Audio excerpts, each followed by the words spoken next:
Alors aujourd'hui, je vais vous parler d'un scoop, un scoop concernant l'endométriose. Non, je rigole. En tout cas, je vais vous partager une information qui, je pense, vous n'aurez probablement jamais entendue au sujet de l'endométriose. En tout cas, à ma connaissance, bien sûr, mais je ne connais pas tout, mais je n'ai jamais entendu de la part des médecins parler de cela. Je n'ai jamais entendu cela être partagé sur les réseaux sociaux, même si j'écoute pas beaucoup ce qui se dit sur l'endométriose sur les réseaux sociaux, mais je vais vous la partager. Alors vous savez que j'accompagne des femmes du monde entier, et ceci depuis maintenant presque 10 ans, sur le sujet notamment de l'endométriose, dont je suis experte par rapport aux causes profondes qui sous-tendent la maladie. Et moi-même, je me suis guérie d'une endométriose extrêmement grave, donc je me base dans ce que je vais vous dire sur en fait des faits, non pas des possibilités. Je vous parle de faits, donc des cas que j'ai suivis, des femmes, des patientes que j'ai suivies, donc il y a des centaines de personnes concernées. Voilà, donc je vous partage de ce que je vois, hein, donc il n'y a aucun fait, aucune documentation, en tout cas sur laquelle je me repose pour vous parler de ça. Mais je trouve que c'est important de vous partager un élément essentiel au sujet de l'endométriose et du lien que l'on fait avec la difficulté à concevoir un enfant, l'infertilité, les difficultés autour du fait de tomber enceinte. Hein, parce que c'est souvent ce qu'on associe comme étiquette à l'endométriose. Endométriose, douleur de règles, ce qui est tout à fait évidemment très réducteur pour l'endométriose, et infertilité, ce qui est également tout à fait réducteur.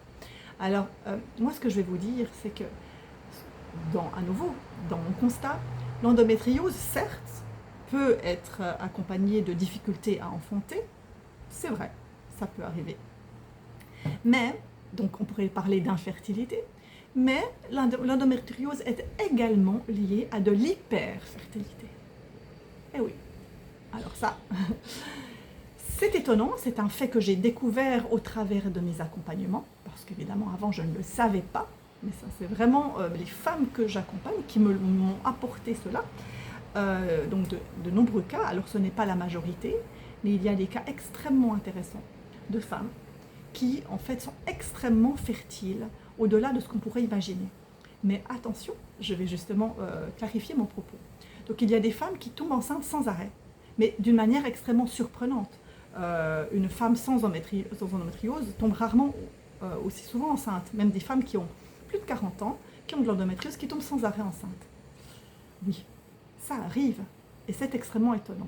Ceci dit, il y a une problématique, toujours malgré tout, autour de la maternité, parce que dans ces cas-là, ce qu'il se passe, en tout cas dans les cas de figure que j'ai rencontrés, les femmes ont bien souvent vivent des fausses couches, c'est-à-dire qu'elles tombent enceintes extrêmement facilement, mais il y a des problématiques de fausses couches, ou il y a des problématiques d'avortement multiples. Mais il y a des pertes d'enfants, mais il y a une très grande facilité à tomber enceinte. Et dans leur lignée, des femmes qui ont eu beaucoup d'enfants, énormément d'enfants.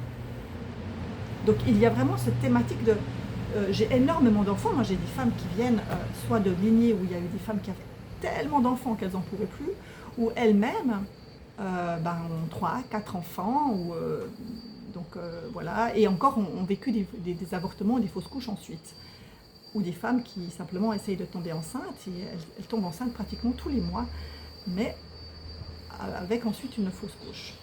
Donc c'est quand même interpellant tout cela. Hein, c'est quand même interpellant. Ça veut dire que le processus en tout cas dans le fait de tomber enceinte n'est pas forcément bloqué par l'endométriose. Et c'est là que j'en reviens à la problématique de base, c'est que la maternité avec un grand M est une problématique chez les femmes qui ont de l'endométriose. Allez voir toutes mes vidéos sur les causes métaphysiques de l'endo, etc. À nouveau, l'important c'est d'aller travailler sur le vrai sujet, c'est le fait d'être mère.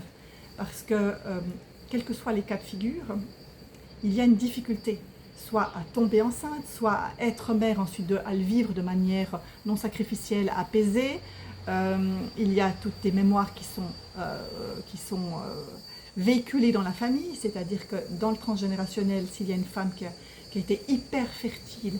La femme qui a de l'endo par la suite peut justement prendre l'extrême inverse et devenir hypofertile, mais c'est le même schéma transgénérationnel, c'est-à-dire qu'il y a un même nœud autour de la maternité qu'il y a besoin d'aller rencontrer. Vous voyez, ça parle de quelque chose de beaucoup plus vaste, de beaucoup plus lointain que juste le simple fait de dire que l'endométriose génère de l'infertilité.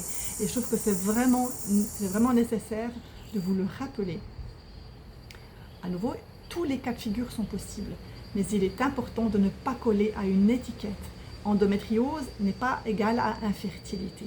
Non, la problématique est une problématique de fond émotionnel, de croyances, transgénérationnelle, mémorielle, de programmation familiale, bien souvent sur un plan énergétique avant de s'installer sur un plan qu'on considère génétique, qu'on considère être de la matière, parce qu'au final, l'énergétique se place dans la matière.